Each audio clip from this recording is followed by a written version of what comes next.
பலத்தை அம்பு கொண்டு அசங்கென்றால் அசங்குமோ? கம்பமற்ற பாற்கடல் கலங்கென்றால் கலங்குமோ? இன்பமற்ற யோகியை இருளும் வந்து அணுகுமோ? செம்பொன்னம்பலத்துளே தெளிந்ததே சிவாயமே.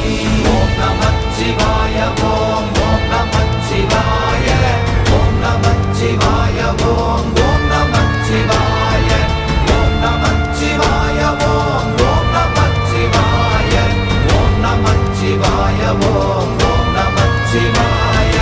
அவ்வெனும் எழுத்தினால் அகண்டம் ஏழுமாகினாய், உவ்வெனும் எழுத்தினால் உருத்தரித்து நின்றனை, மவ்வெனும் எழுத்தினால் மயங்கினார்கள் வையகம், அவ்வும் உவ்வும் அவ்வுமாய் அமர்ந்ததே சிவாயமே. ஓம் நமச்சிவாய ஓம்